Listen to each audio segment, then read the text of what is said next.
Maybe in the last minute of your life, you want to be something more than a goddamn savage! So we're not as hollow,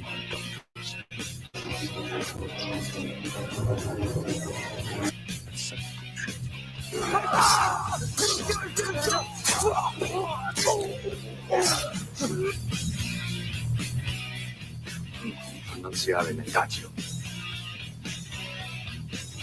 Prego, sono homo, domatus. Insanity. He watches the game never see. Wait on one, won't get in sight. He searches under up the shadows is rising. Like this. Oh. Like being food for the immortal!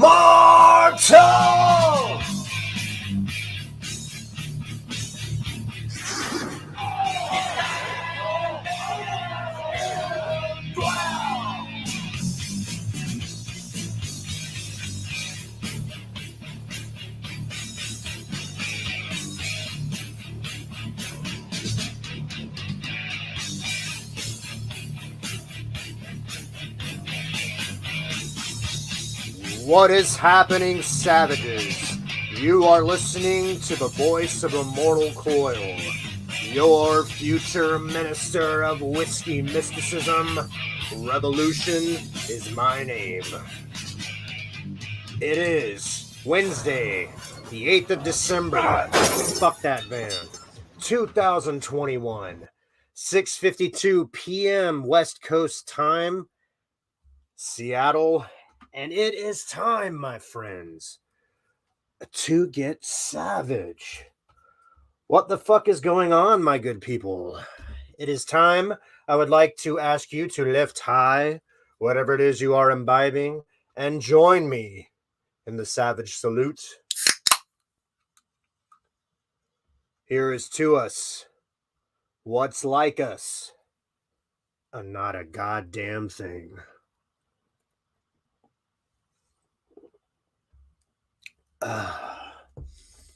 That'll put hair on your grandma's tits. Tastes like freedom. It's a good time to remind you that the Savage Show is not for children. This channel may contain strong language, sensitive subject matter, images, and content intended for a mature 18 or older audience. Viewer discretion is advised. This broadcast will contain copywritten content. Oh, yes, it will, because of the type of night that it is. However, under the Fair Use Act, Section 504C2, Title 17 of the U.S. Code, this content is presented for the purposes of education, entertainment through the use of parody, satire, critique, analysis, and or social commentary by means of subjective opinion. I am not a legal expert, I am not a doctor, I am not a lawyer, but I will talk about such things. If anything that I have to say tonight piques any interests along those avenues, please consult a professional.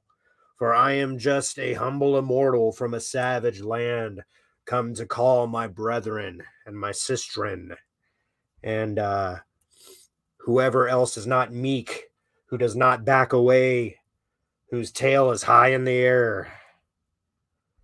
What is going on? We got a good show for you tonight, folks. The teaser said dead heroes and bad actors, and I intend to deliver on both fronts. It is the 8th of December, a rather sad day in music history.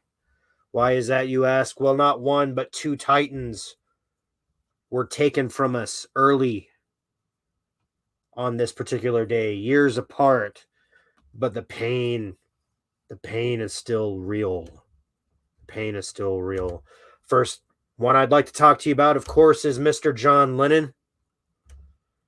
John Lennon, who, together with his cohorts, redefined music. Now, I know that we get a lot of fucking metalheads and we get a lot of like hardcore rappers and probably even some People who like to play kazoo and fart out their asses. But fuck you, John Lennon. None of that shit would be there with if it weren't for this man. John Lennon, who died while I was in utero. I was still baking. I was trying, Mom. I was like pounding on the fucking cervix. Let me out. I just heard that this guy died. John Bonham went a few months before him. I'm fucking knocking trying to get out, and I can't do it in time. I just did not have enough development in my body. But fuck, you hear 1980 is going to be a hell of a year on planet Earth. What are you supposed to do on the other side except try to incarnate John Lennon? And since I've decided that I am definitely going to be copyright struck tonight, I might as well do it the right way and pay some homage. He's not going to be the first one I pay homage to, but oh yes, we are definitely going to pay homage to John motherfucking Lennon. This is one of his best songs. It's hard to fucking decide because this is one of those who's your favorite kid kind of thing. You can't decide. If you can, then I think you need to listen to him more. This is Tomorrow Never Knows by the Beatles off their album Revolver. I do not own this. This is in tribute, so fuck off YouTube.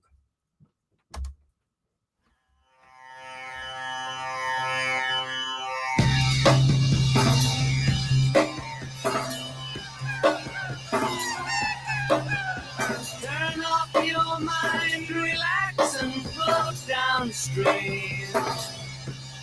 It is not dying. It is not dying. Lay down all thoughts, surrender to the void. It is shining. It is shining. That you may see the meaning of within. It is being. It is being.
Revolver, Tomorrow Never Knows, a song that still tears my motherfucking head off.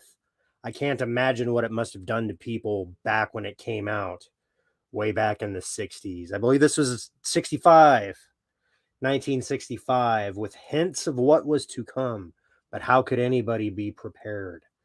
The Beatles, John Lennon, were mourning his passing. He's been dead 41 years. This motherfucker has been dead officially longer than he was ever alive. Longer than he was ever alive. Pop culture PB. I want to call it lead. That better stand for lead. If you can't pick a favorite child, how can I count on you to pick anything? Well, you know what? Sell your kids for food.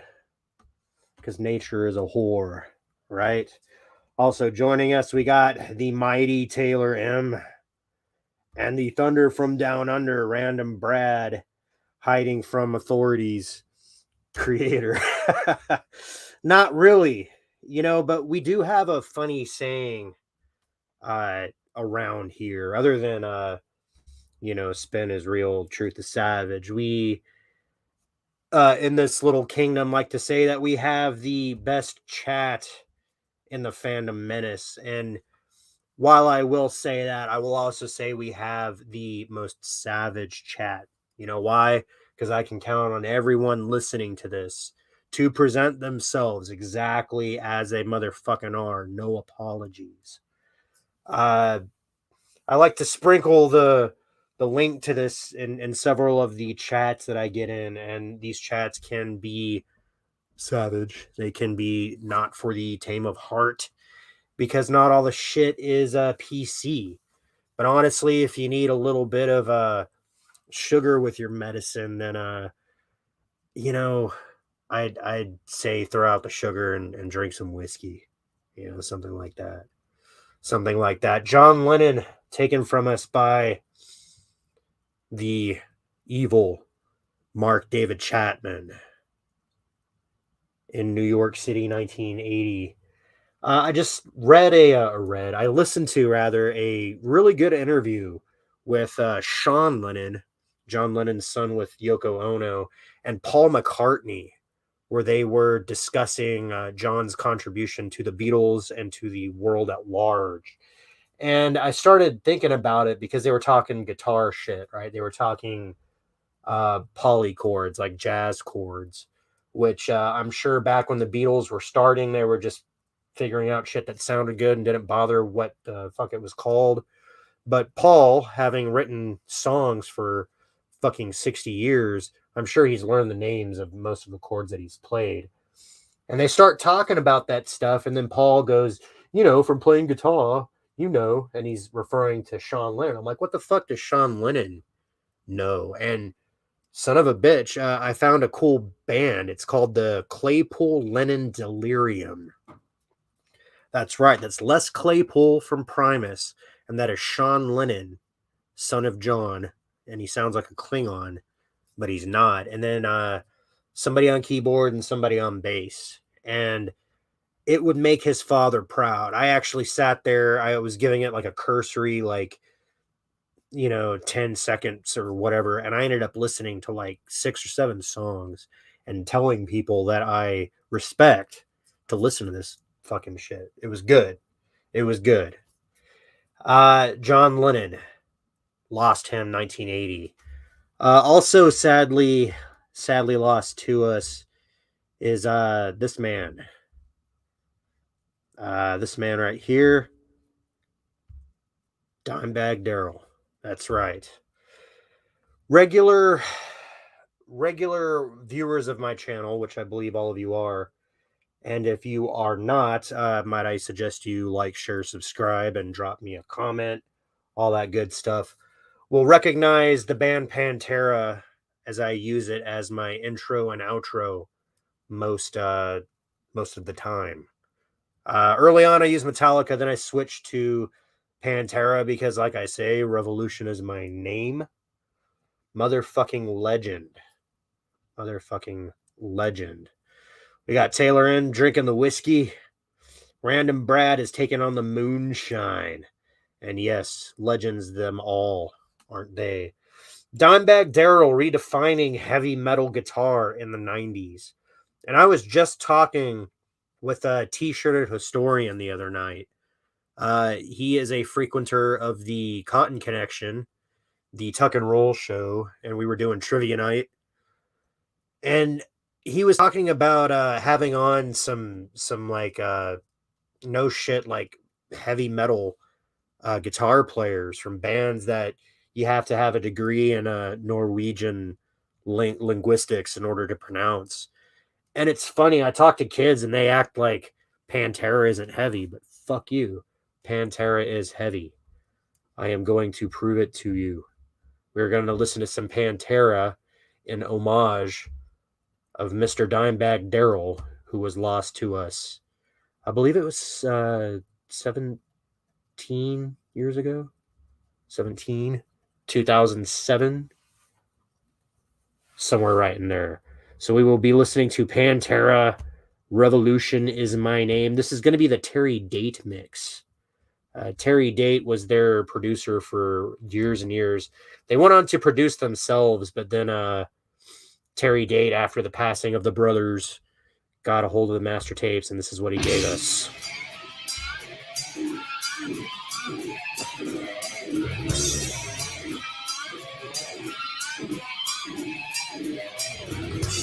What is my goddamn name?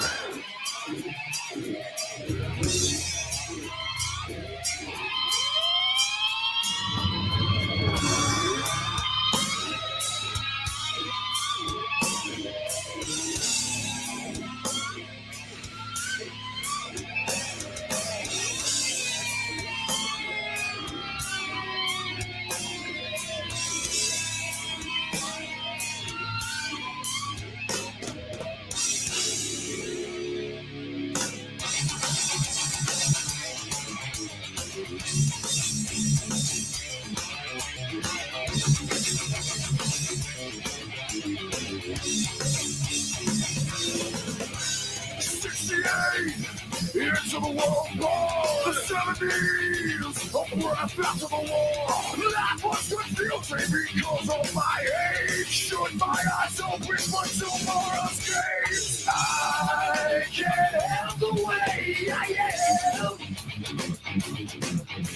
There's no trust and there's no end. What is my name? It will never change. So here it stays. Forever is my name.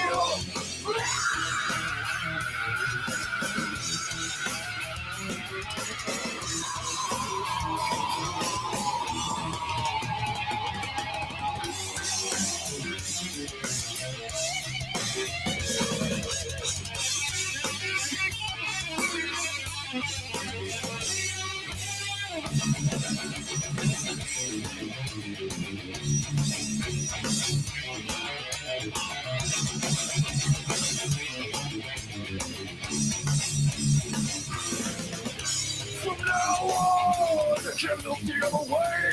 Keep in mind and listen to what I say.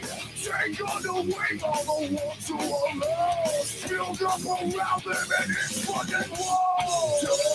Don't you know just who I am? Taylor have no real dumb friend. What is my name? It's time to change. It can't stay the same. Revolution is my name. It will never change. So here it stays. Forever is my name.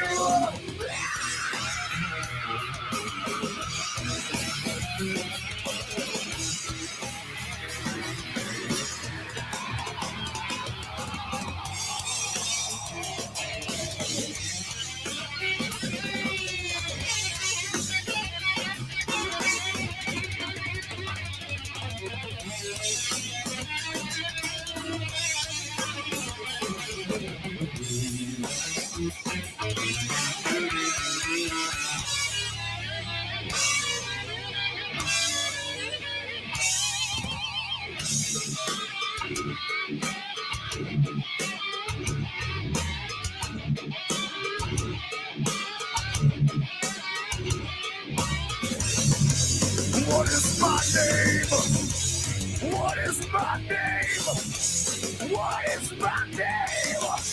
What is my name?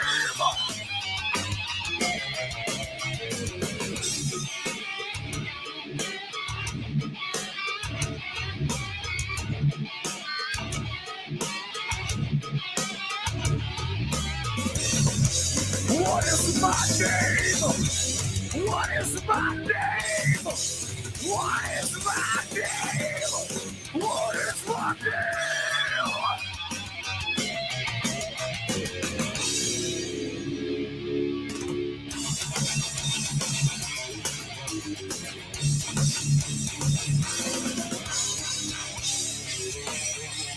It's time to change.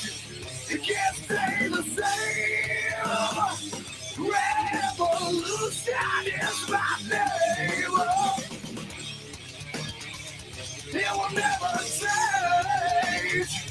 So it stays. Forever is my name.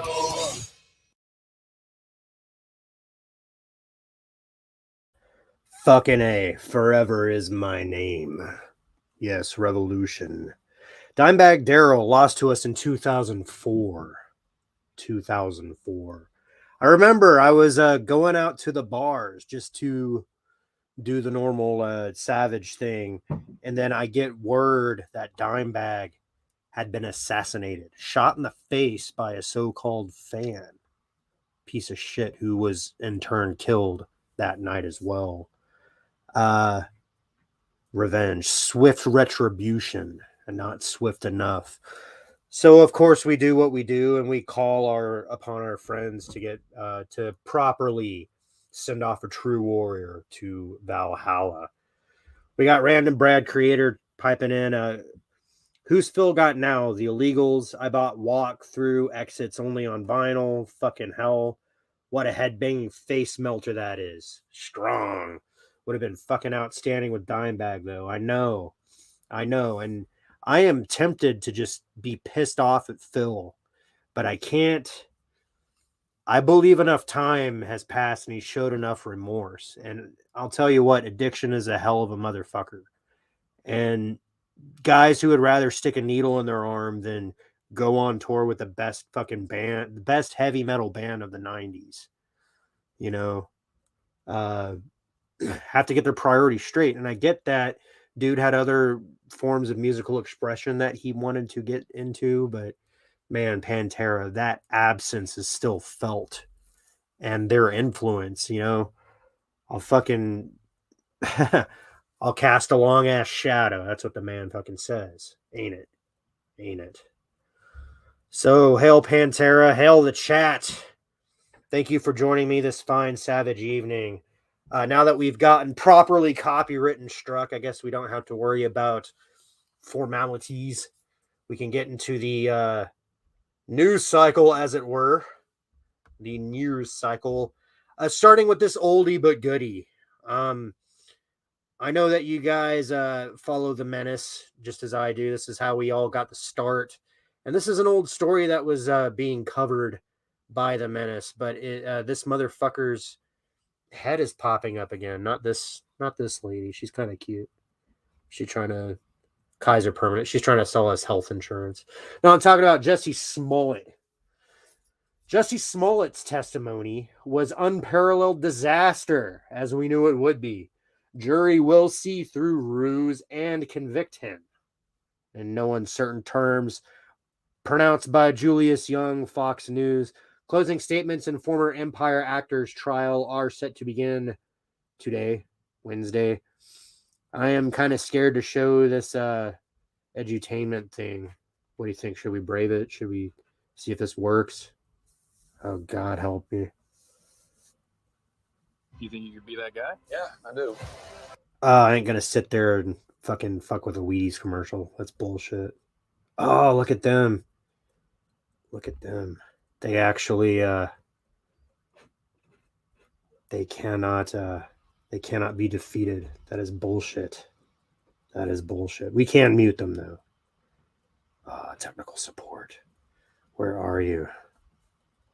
Where are you? Let's get you back.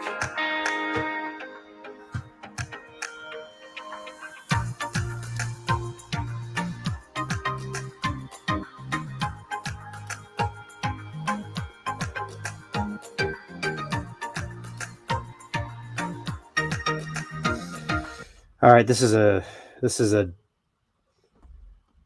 terrible little fucking slideshow. I thought we were gonna get like some self-righteous media asshole going like, hey, blah, blah.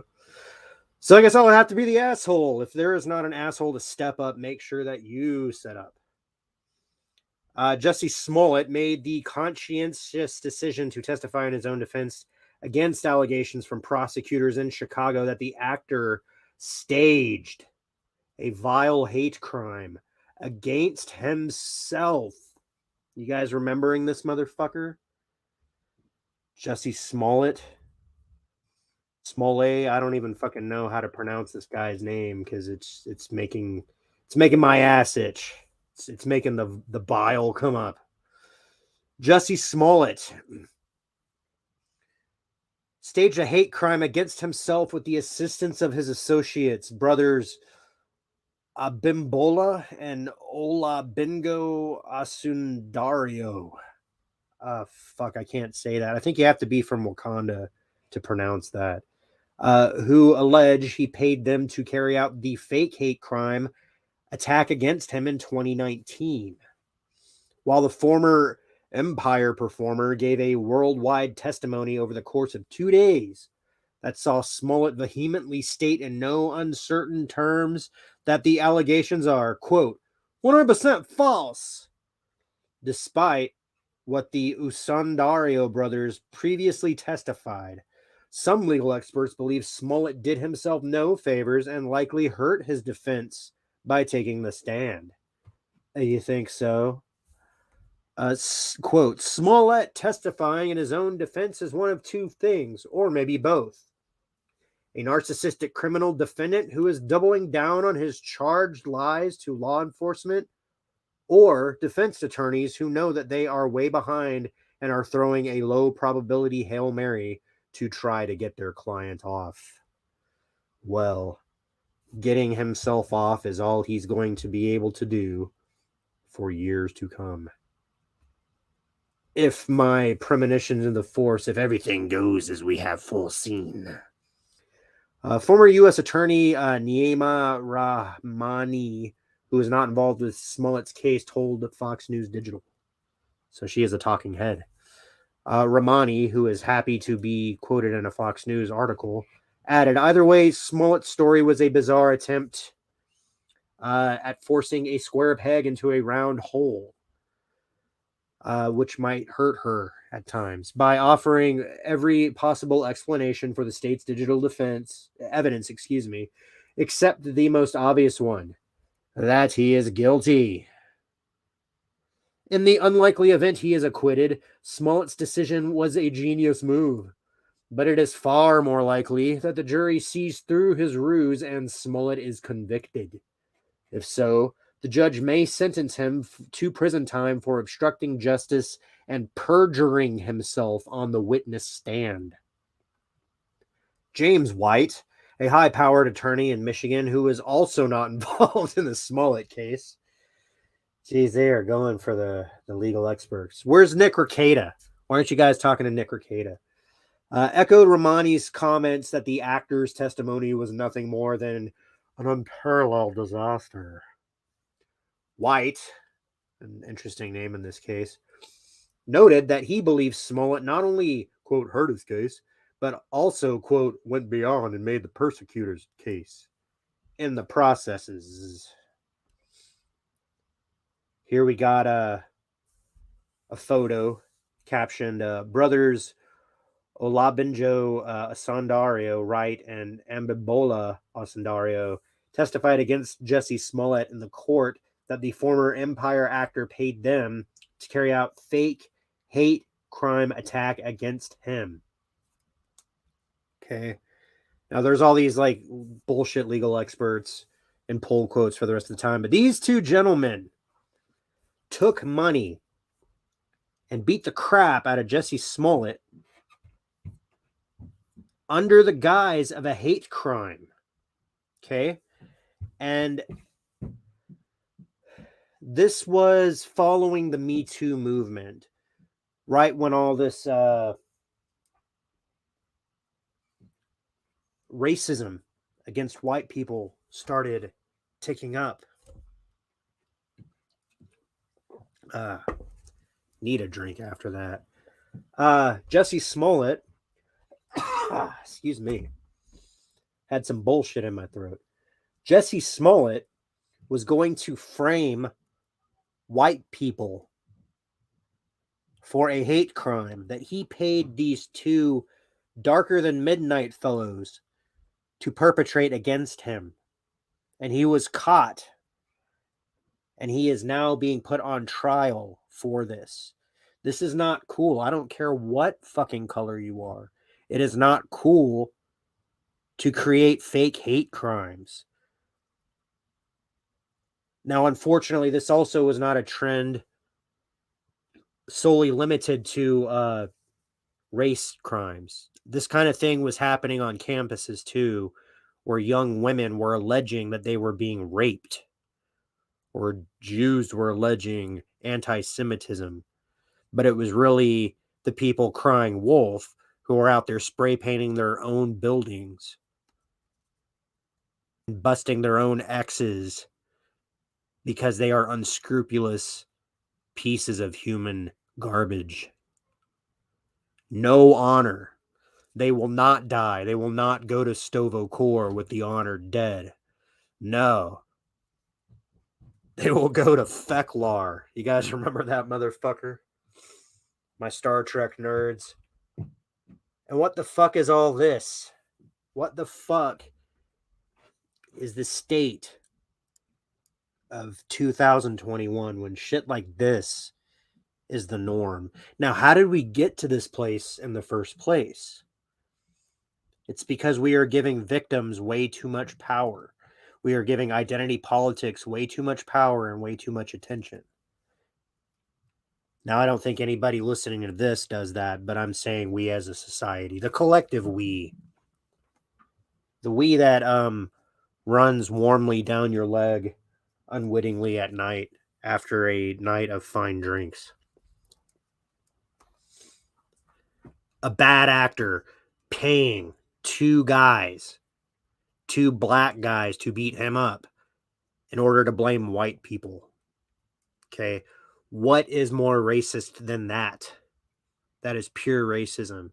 And fuck you if you don't believe that white people can experience racism.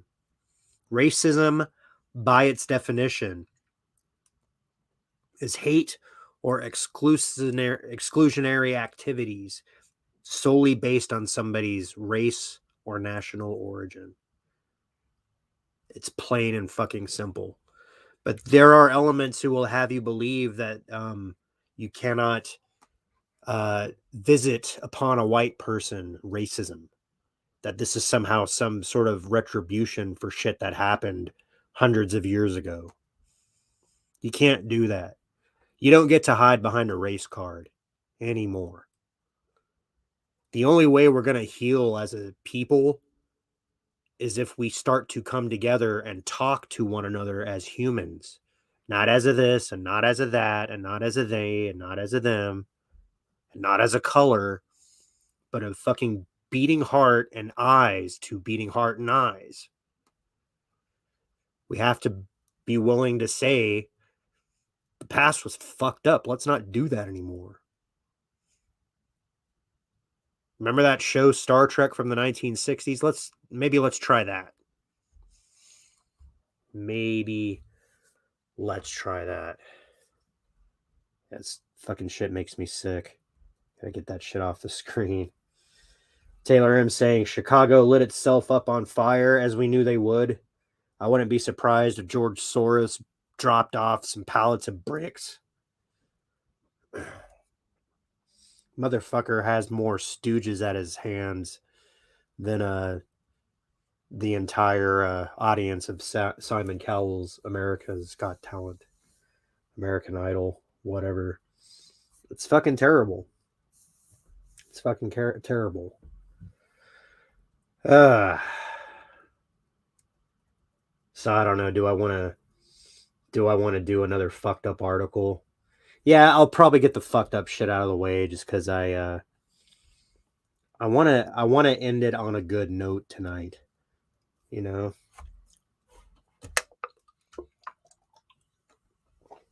I tell you what, I'm going to make the beer and whiskey man very rich tonight.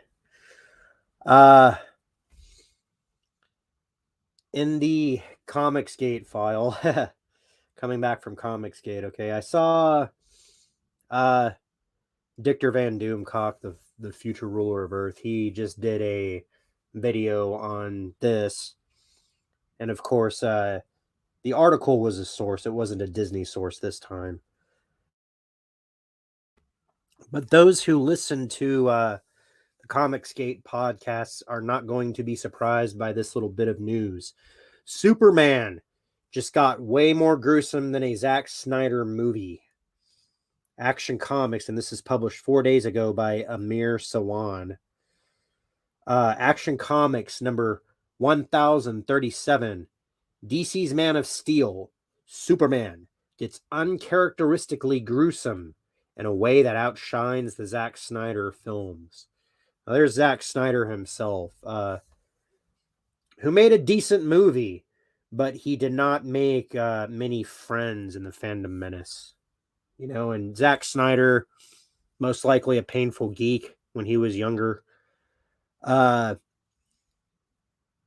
Whatever he had to say, he said poorly. He came on and he said, "I am not with you guys."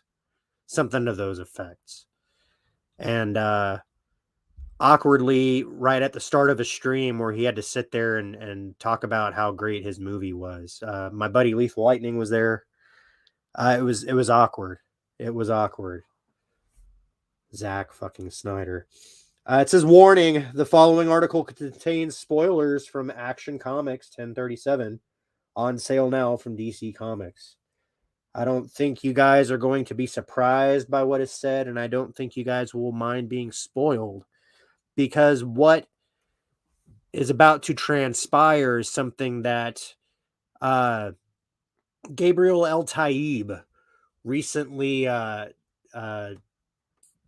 separated from DC Comics on the Ethan Van Sciver show, Comics Artist Pro Secrets, related this to us, and we found out that Superman was in fact going to die, and that the new Superman, the person taking up the mantle of Superman, would be his son Jonathan Kent, who is one of the alphabet people.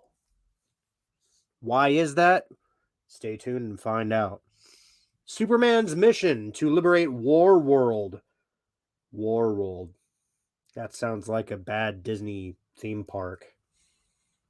Oh, but that's later. I'm getting ahead of myself. Alongside the Authority, has already gone horribly wrong. A battle between his team and Mongol's new warriors not only exposed Superman's weakening powers, but also made him vulnerable to a surprise attack from the villain. When one of Superman's team members was fatally injured, Mongol used the distraction to stab him from behind with a kryptonite-tipped spear.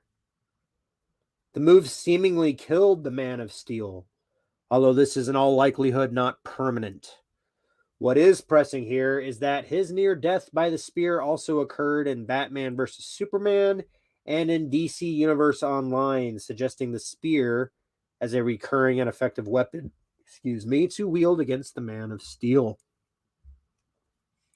Action Comics 1037 by Philip Kennedy Johnson, Miguel Mendonça, Adriano Lucas, and Dave Sharp. Superman was distracted when a member of his team, Light Ray, was fatally injured. Mongol seized the opportunity, driving a kryptonite-tipped spear through the Man of Steel from behind. He drove his spear through the Man of Steel's behind before hoisting his limp body up in the air as a trophy for his followers to see. It's one of the most gruesome fatal blows that Superman has suffered in recent years, and is reminiscent of similar weapons used in two alternate universes. So we'll just go ahead and focus on this, because I don't think that many of us care if Superman's going to die again. Not in the sense that we care about it from a comic book standpoint, because the death of superheroes is an oft-used trope to bolster poor comic book sales. This isn't going to be a surprise to anybody who follows Comicsgate. We knew that Superman was going to die. We knew that Jonathan Kent was going to be the new Superman. We knew that Truth, Justice, and a Better Tomorrow is going to be the credo of the new Superman. And we know that the new Superman also likes Asian penis. Okay, now, I don't personally care if you like Asian penis too. If you want to suck dick or fuck butt or get fucked in the butt, more power to you. That is your business. Okay? But the latest trend, the latest directive from on high, from the lizard overlords, as it were, is to promote the alphabet people. Okay? Now, individually, I don't think alphabet people are bad people. Okay? If you want to be called a they, them, and you show respect and display human characteristics, then sure, why not? But you ask yourself, from an agenda perspective, what is to be gained by this? Okay? Comicsgate would have us believe that the reason for all this rebranding and changing of slogans is because a lot of these copyrights are coming up for expiration. You typically have 75, 80 years on a copyright before they expire and before they become public domain and before pretty much anybody can use them for what they are. Now, you can come up with different things and copyright those, and then those would be years for close to another century. But is it going to be as poignant as that which the public is already familiar? My supposition is no. And I do believe I hear a lot of that echoing through the fandom menace. Okay. Superman here. It looks like he's being yelled at by one of those new guys they came up with for the High Republic. Is that who that is? Probably not, but so in effect, what we had from a narrative perspective was that Superman, puts his hand on his son's shoulder and says, "Son, I'm off to War World to do Superman shit. But while I'm gone, I need you to do Superman shit here, just in case shit. So I'll see you later, and you're Superman now." And then this whole time, this Asian boy is going like, "Oh, you look so pretty." And Superman's like, "Well, you're kind of pretty too. So let's roll around and make out while my dad's on a War World getting impaled. Also getting stabbed from behind."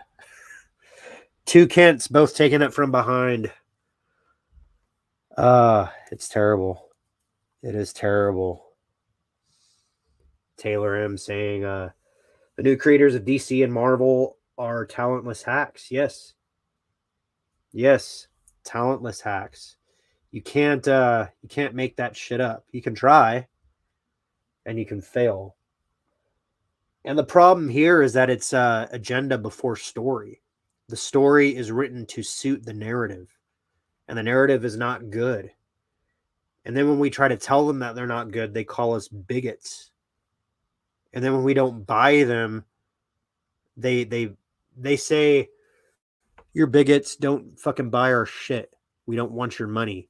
And then when we say fine and we don't give them our money, then they go, "Well, you're not buying our shit, so you're a bigot." Well, which are we? Which do you want? Do you want us to leave you alone and not buy your shit because we're not your audience? Or do you want to yell at us for not buying your shit because we should be your audience? You don't get to tell me what I do with my money. You know why? Because you weren't there when I made it. You don't know what I went through to make my fucking money.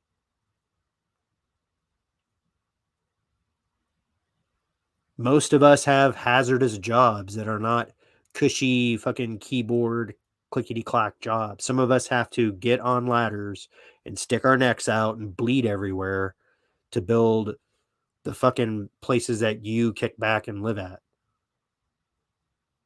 You ever think about that? So I don't need to be told what to buy by a doughy fucking pink-haired bullshit spewer. You're confusing your mouth with your asshole. But the same thing is coming out of both. Parrot Head, yes, sir. They want you to shut up and consume. Shut up and take it. It'll all be over soon. Just shut up and take it.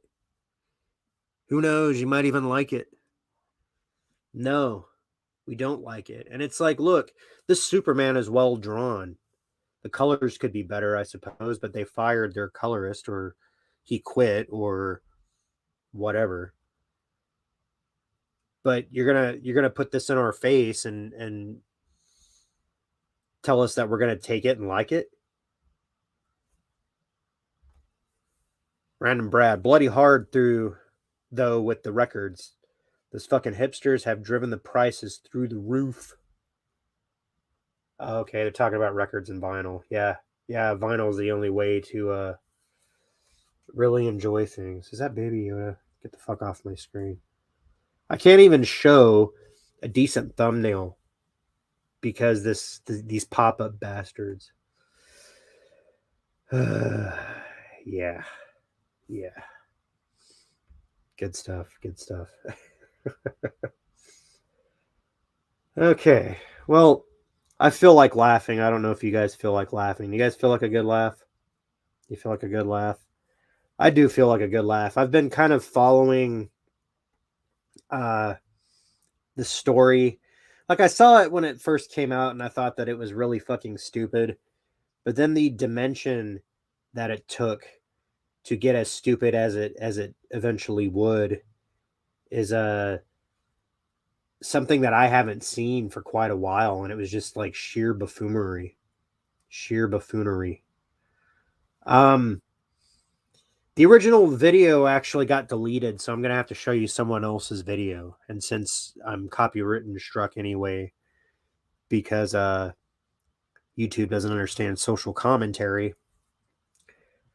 I'm gonna show you Star Wars Theory's video about this. But just for synopsis, and in case you're not familiar with the story, Disneyland, Disney World, whatever, are opening a Star Wars experience hotel in March, with the idea being that if you will pay them $1,200 a person, you can go and basically live in Star Wars for 2 days. Okay. This will drive you to drink. Except that the commercial for this thing was so fucking ridiculous that they took it down after experiencing just abject public humiliation.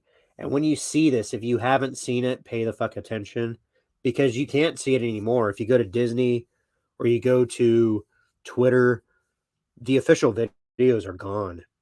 I trust Star Wars Theory. I see he's trying to be diplomatic in this video, but all you have to do is look at his face. Should I react to his reaction?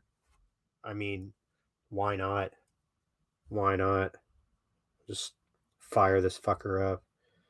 Do it again. Yeah, I wear the same thing all the time. If you caught me in one of my public appearances yesterday, day before, something like that. All right. Gotta share this. Yeah, okay, picture in picture. That's good enough. Something like that. All right, check this out. This is fucking ridiculous. Hey, what's going on, There everybody? it is. How are you all doing? So it seems that we have a new piece of footage from the Star Wars Galactic Star Cruiser early look with Walt Disney Imagineering at Walt Disney World. And I've gotten a lot of requests from you guys to react to this. I haven't watched it yet, so... First of its kind vacation experience where you get to spend 2 days and 2 nights living out your very own Star Wars story. Oh, I'm just too excited. We got Okay, this little guy. Clearly a bought and paid for actor. Pissing his pants before this gigantic woman. She is either gigantic and he is tiny. And what purpose do you suppose that serves? They're trying to make the white male subservient, so how better to do that than to show him as more effeminate than his hostess, who I don't know. She doesn't look much more attractive than he does. to go inside.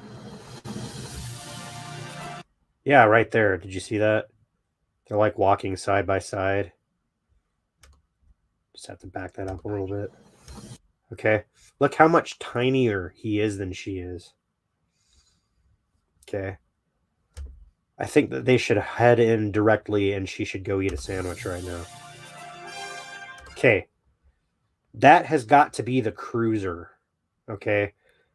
This is a galactic cruiser, I am told. This does not conform to any known as yet, as we have seen Star Wars type class ships. Now, given most of what we have seen in Star Wars is war class ships or fighter class ships. We've seen some freighters, sure, but this looks like the cobbled together designs of several ships, and some of which don't even look like Star Wars. Okay, we got like the little Corvette down here. Okay, similar to the Town of Four, which belonged to Captain Antilles and Bail Organa. We saw at the beginning of a New Hope. The front of this fucker looks like the Corvette shape, right? Now I'm assuming that this view through the window, like you probably go into a little pod and it flies you through CG, through probably the same technology that they used on The Mandalorian, right? They talked about that new way of acting in front of not a green screen, but like a plasma projection screen. And I think that they did that also in some of the MCU TV shows. You know what I'm talking about? Snow Dub. Looks like a space dildo. Yeah. Yes, sir. We're going to as a fine creator of special effects, sir, you're going to be offended by what you're about to see if you have not yet already seen it. Star Wars Theory, look at his face right now. He already looks kind of like, okay, what's this? I get that feeling, man. I feel the same way. Okay, here's the bridge. I guess this is I guess they fly the New York Stock Exchange. Here's some fucking planet, some space traffic. Welcome to the Halcyon Star Cruiser. Okay. She has her comfy little scarf on. This little guy, he's standing there in his business cash. Now we can look back here and we can see a top-down view of the starship that we just saw from outside. Okay. We got some screens over here. I don't know what data that's showing. Perhaps the star system that they are fictitiously traveling to. Yeah, this looks like ancient audio mixing technology behind them. Do you think that's what it is? I don't know. I'm trying to decide if this girl is attractive or not. I like her hair. Her pants look soft, I guess. You know, Theory looks like he's trying not to look at her directly. And this little guy, he looks like this is the first girl he's ever seen. This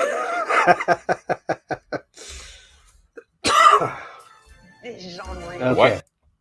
Let's back that up. Just a hair. Just a skosh. Welcome to the Halcyon Star Cruiser. Wow. Wow. This Okay, this is what I wanted to look at. This is the planet. Okay. And it almost looks like I am hoping that this is reflection, because I do not want these lights back there behind the planet. I don't want that to be a reflection of the projectors. Hopefully that's just elements. But what I'm guessing is that, again, if they're using the same technology that they use to bring you stuff like the Mandalorian, this is what you're seeing. It's probably going to be like a panoramic sort of huge plasma screen. And I bet it sounded like Theory was about to say something. So what do you got to say, buddy? is unreal. The what? It's like I'm walking straight into a Star Wars movie. Except it's not Okay. This is painful. The dialogue in this thing is supposed to be like some semblance of spontaneity, but it almost seems like they are working off of a script, but told that they can improvise a little bit, and just the over the top enthusiasm is what's it's so saccharine, it's disgusting. Okay, here's some more cross sections. This is what we were seeing on the monitors before. Okay, so this is sort of like a sweep of the ship. All systems are normal. You know what's going on, kind of shit. Walking straight Okay. into a Star Wars movie. except it's not a movie, right? You get to be Okay. All right. Here's concept art. This is nothing like we're promised, of course. We got little Rose Tico here with the it looks like she ripped that out of BB-8 or something. We got this little rascal hiding in the works. Get out of there, son, before the ship cooks you. We have this guy chasing down this woman. She's probably running from this molester. I don't know if this kid is like, hey, give me that. Just give me that. This other little kid's climbing on some shit. These adults don't care that these little kids are climbing on shit. They're probably going to blow up the ship if they're not careful. Artist concepts. Okay. in the middle of it all and in the middle of the Okay. action. Here we go. Here we go. That's like Natalie Portman and John Favreau excuse me. Why did I say Trevorrow? Colin Trevorrow. That's probably what I was thinking. Playing Sabak. Is that right? With not Han and not R2 and not Lando. Okay, that looks like Masamita, second politician in command of the Empire at that time. And this Twi'lek, we'll get to know her later. Oh, it's so fucking cringe. It's so fucking cringe. And this galactic bar that kind of looks like Deep Space Nine. It's the Power Ranger secret lair. I think it is, buddy. I really think it is. For Kathleen. It's a space dildo, says Decepticon. For Kathleen Kennedy. Yeah, because we know her husband will not be equipped for that. Oh, Lord. And then there's activities you can do on here. We can do some activities. It's really gonna be fun, isn't it, lady? Wow. All right, before bedtime. There are activities on board the ship. Oh, look at this. Oh, man. Okay, this is another thing that's not as advertised. They advertise that there's lightsaber training. It's not going to be like that. No, it's not. The first one that I'm really excited about is lightsaber training. Oh my gosh. Oh, let's get our diversity actors in there. Yes, you Asian chick and you little black kid can train Here on Jedi the bridge, shit we too. also invite all Here on the bridge, we also have Bad Cloud City kind of things. And here's what's okay. Look, these guys are like hanging around playing like space roulette. They can't. This girl's in a wheelchair. She doesn't qualify for cybernetics in the Star Wars galaxy. And these guys are all pleased as punch and happy, even though there's Imperial fighters right outside the fucking window. Can you believe that? This is terrible. This is terrible. all of our guests to do bridge operations training. And occasionally, this is where we can go to hyperspace. Ooh, occasionally. Punch it! Punch it, little Jimmy. Little... What was this kid's name? Do you guys remember that? Punch it! Ooh. Oh! God damn. Did you see the look on his face? It's like the first time he felt a little pinch up his Where prostate. we can go to hyperspace. Oh!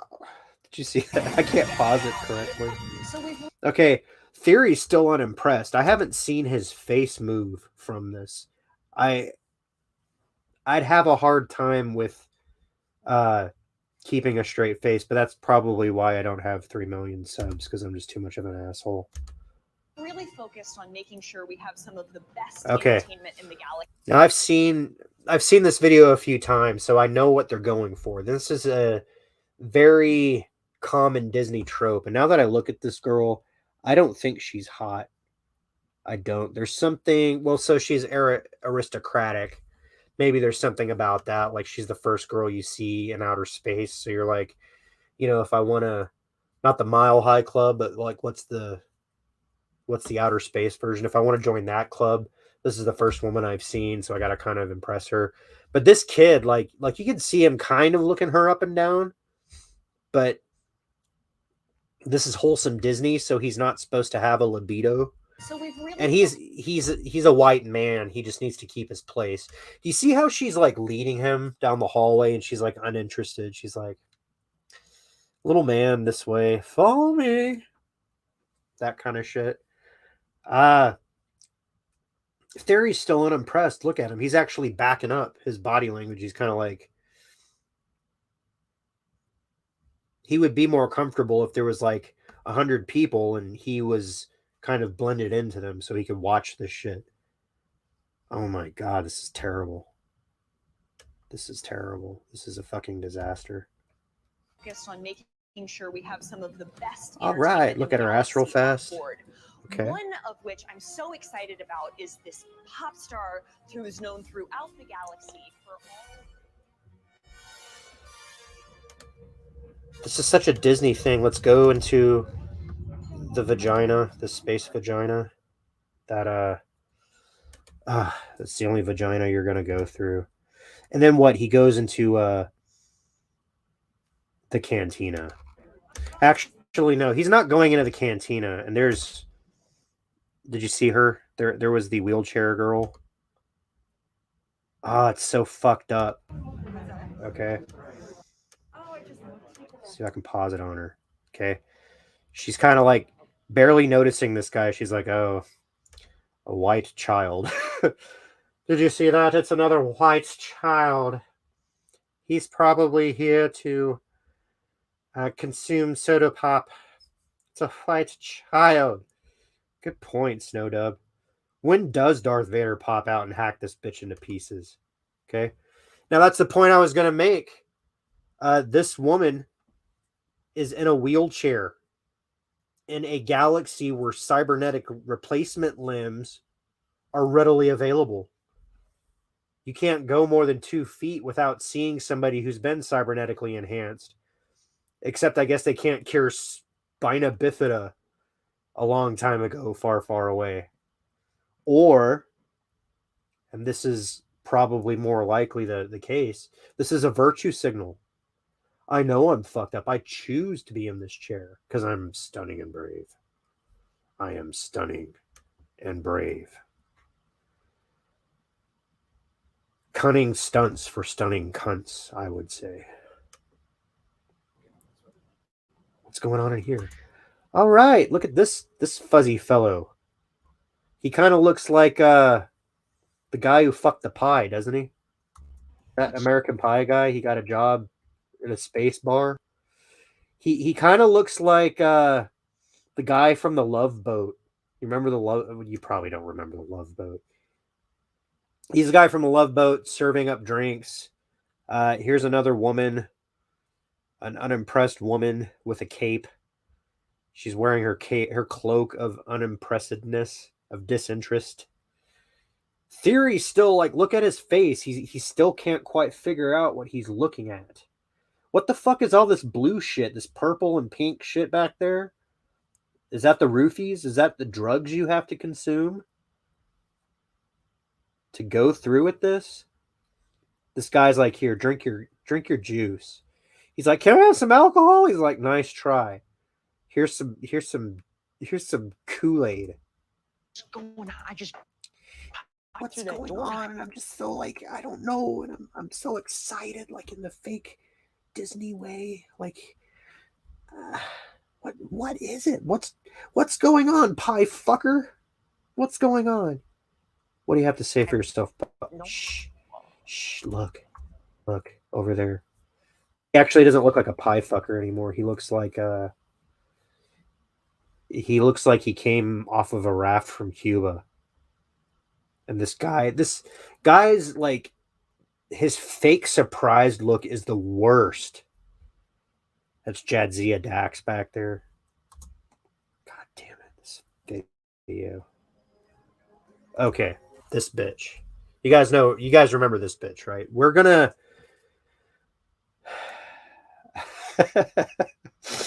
we're going to hear what I think is the most egregious offense to Star Wars, okay? This is a Star Wars thing you're paying to be a part of. And this is straight out of The Fifth Element. The opera singing bitch. Except the opera singing bitch doesn't have an infinity stone inside her. And she's going to sing a very bad version of Let It Go from Frozen. And she's a Twi'lek who doesn't have enough tits showing. Look above and see the world slowly emerge before your eyes. Clearly a person of color. And I'm not just saying that because of purple. You can tell that they went, this is another diversity hire. Because that's what Disney does. That is what Disney does. Feel the sweat. Oh, look. This lady's face. Jadzia Dax. She's trying to tell us this is how we should feel about receiving this music. That's not how Theory feels. No. Theory is probably feeling very uncomfortable right now. I haven't been paying attention to how much he's been shifting around in his seat. But yeah, this girl's like, oh, wow. I'm entranced by this song. Oh, wait until she hits the big note. As the moon begins to rise above the tide. Okay, so I'm a musician, and I'm really sitting there thinking about somebody writing the notes down on this paper, and she has to go and rehearse this stuff. She has to wear all this prosthetic garbage first, but then she has to go and try to like do these motions and watch the camera, how the camera pans around too, because it's trying to do that like Disney, princess thing where, like princesses, when they're trying to decide what to do, they have to go somewhere and sing something. They have to walk outside and like they usually have their dog or something with them, or their tiger, or their like, fucking meerkat or whatever. And they're like, it's not fair, Sasha, because that's what their animal is named in my scenario. It's not fair. My dad wants me to marry this asshole, but I just want to go out and like, surf or something. I gotta just like, I don't know people. And like they go and they just start singing. And this is what this is supposed to be. This is what's supposed to remind you that this is Disney. And this is probably somebody like one of the accounting dudes, or the guy who has to get this thing approved. He's like, yeah, this is where we hit them with the Disney brand, because this is clearly a princess. This is probably like a princess Twi'lek. And yeah, look at this. This is a priceless face. Theory says it all right here. That is the I don't know. His lips and his chin are making the same face. I'm kidding. I love you, Theory. All around. Oh, that. He did the South Park thing. Did you see that? Yes. Okay. Oh, this fucking song. Change is coming, something new is in the That's frustration. air. Okay, we get this. Is she supposed to be a Jedi back there? This person? Oh, this is these faces. That's how we should be feeling right now. Whoa. This kid who needs to brush his eyebrows. Brush your eyebrows, kid.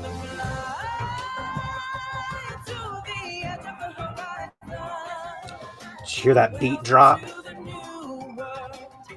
Dude, look at his face. Not fucking turd burglar. Look at Theory. That is his what the fuck am I listening to face. That is not John Williams music.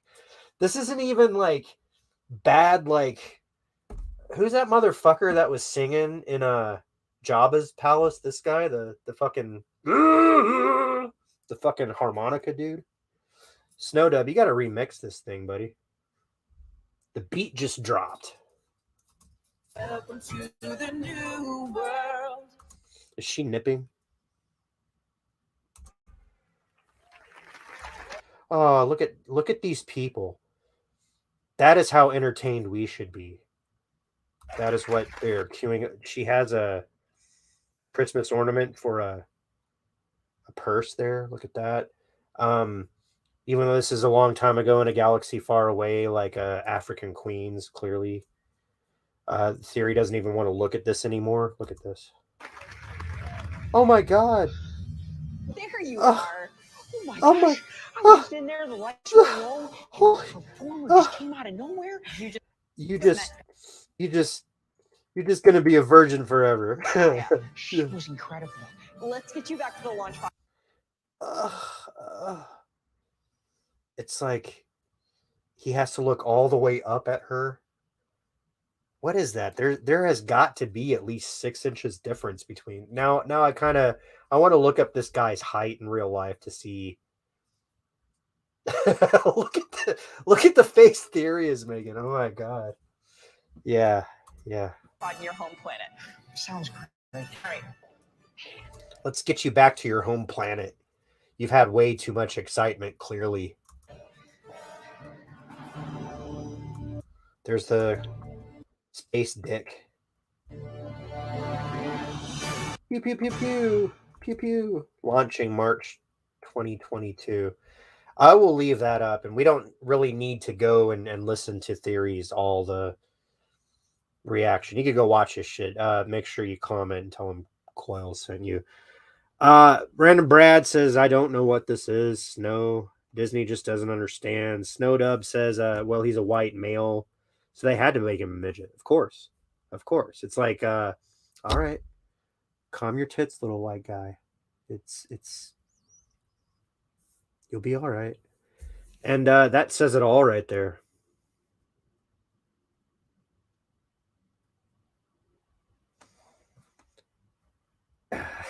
Okay.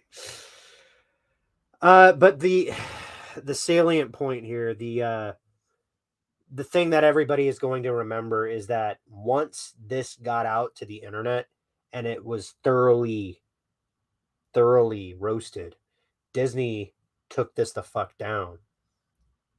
Because the people who had prepaid to go do this, were canceling their reservations. Yeah. Fuck this in the face indeed. Why the fuck do they have a short 17 or 18-year-old guy playing a dumb kid is beyond me. Snowdub said it. It's because he's a white kid. They need for white people to be seen as dumb and gullible and like, oh my god, I'm so like out of my element because I'm not oppressing people. Yeah, that's fucked up. I really think that Theory should change his thumbnail for this video to that. Do you think we can make that happen? Snowdub. That looks about as fun as intestinal flu. Yeah. You're going to have to go and take a big Disney. Oh, that is so fucking painful. That is so fucking painful. I just can't. I just can't. I can't anymore. So I did promise that I would leave you guys with some good news. And this is good news. This is a win in my opinion. This is something that I saw. This is the ghostbustersnews.com, which I don't think is an official site, but this is good news, and you can see that there is no mention at all of that 2016 garbage. All of the action figures that we were seeing here are kids that appear in the new Ghostbusters Afterlife. And look, Ghostbusters Afterlife does have diversity hires and blah, blah, blah.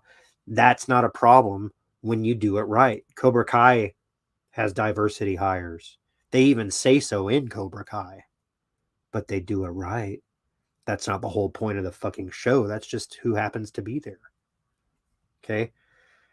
Click here to pre-order now. I'm not sure that I would go out of my way to buy these little fuckers, but it's good to know that they're there. This replica proton pack looks pretty cool. It's probably made out of Formica, but it looks pretty cool. Ghostbusters Afterlife. Ooh, look at that Japanese fucking Godzilla Stay Puffed. That's pretty fucking cool. That's pretty fucking cool. Ray's Occult Books. I would probably buy that. Look at that. Specializing the Bizarre. Yes, I would buy that. That is a good looking shirt. Ghostbusters Afterlife to cross 100 million at domestic box office will earn rare accomplishment. This is from 3 days ago, December 5th, 2021. Do we have a byline? No, we don't. There's Ant-Man with his little kids. Early box office numbers are in, and Ghostbusters Afterlife will hold on to the runner-up spot behind Disney's Encanto, the movie that nobody heard of and nobody went to go see. In its third weekend out since Encanto's release a week after Ghostbusters, both films have been battling over the ever-important family audience, with Afterlife nearly pulling out the top spot on Friday, coming in at 2.7 million, behind Disney's offering, drawing a reported $3 million. I actually didn't know what the fucking Encanto was until I was trying to open this like bullshit Happy Meal toy for my kid. And now anal assists project that Ghostbusters Afterlife will end the weekend above 100 million at the domestic box office, a feat only accomplished by 11 other releases this year. Now, the fact that Ghostbusters is one of these is very important, because this is a film that, in the ill-fated words of what's his fuck from The Force Awakens, this will begin to set everything right. Lor Santeca, that was his name. I can't believe I remembered that. But the fact that Ghostbusters Afterlife is a love letter to the fans, and it is performing well, despite how you might personally feel about the actual movie, it is good that something that does not have the same old Hollywood agenda is succeeding.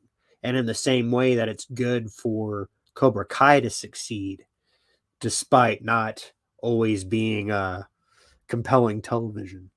But it's also one of those things, like, these franchises know that they are cheesy, and they sort of you expect the cheese, and there are certain things that you're just gonna grin when you hear them say it, or when you see something or whatever.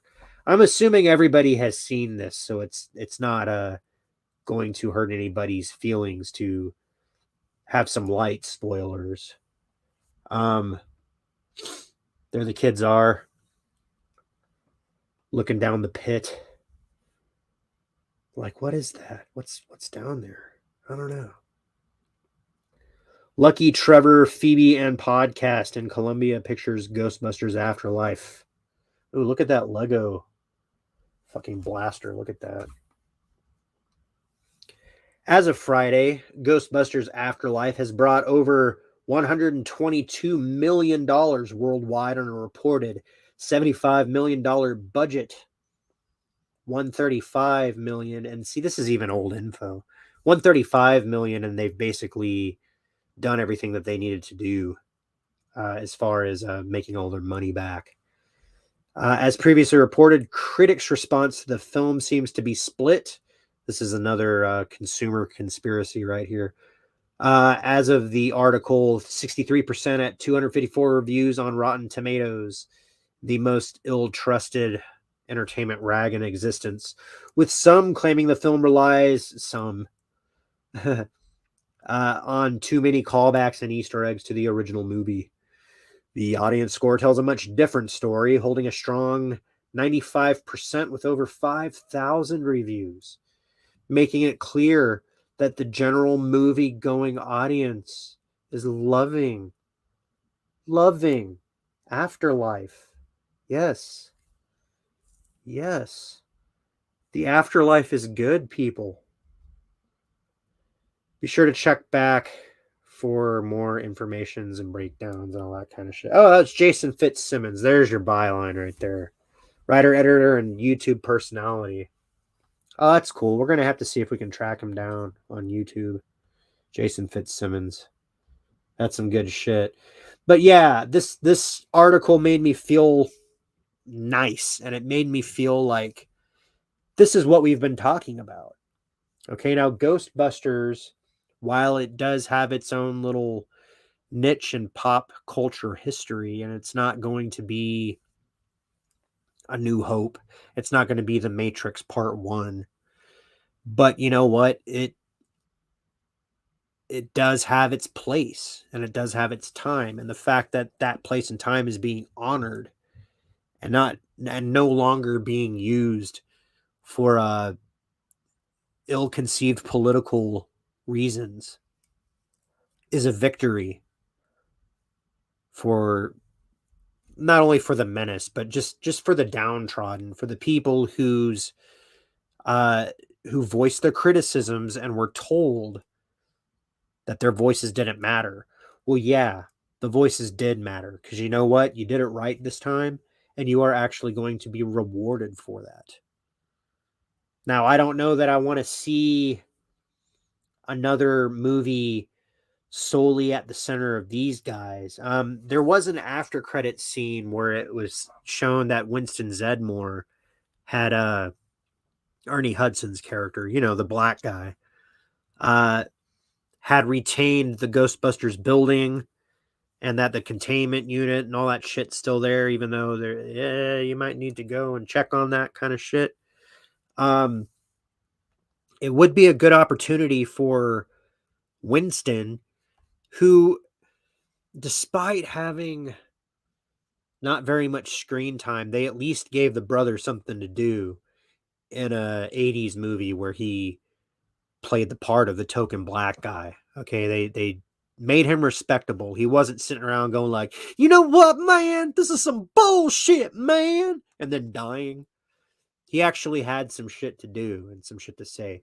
To give that character some respect and let him train 3 new Ghostbusters, and then maybe at the end when shit's about to hit the fan, maybe then these kids come back, except they're older, they'll be like 19 or something, to help the other team defeat whatever Vigo the Carpathian Part 2. Ghostbusters 2 sucked. I'm sorry, it fucking sucked. But yeah. So there you have it. It's a slight win. It's good stuff here. Ghostbusters Afterlife.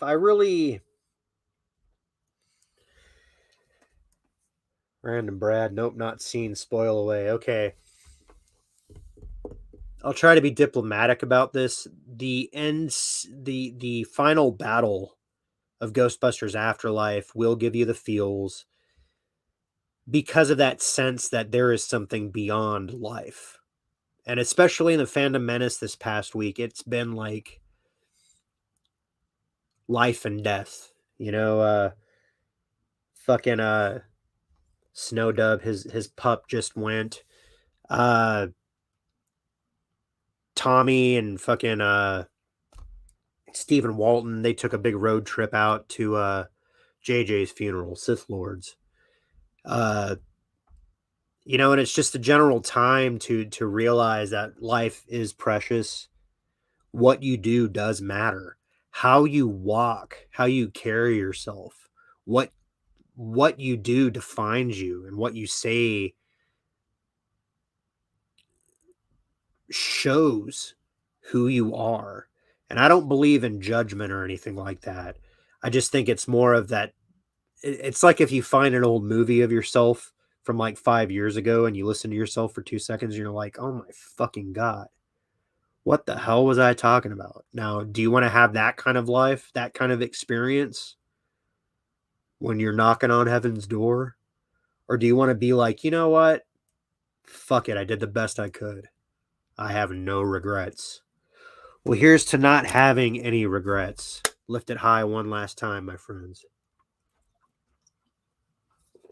And from all of us out here in the savage lands, to all my fellow immortals, I bid you adieu.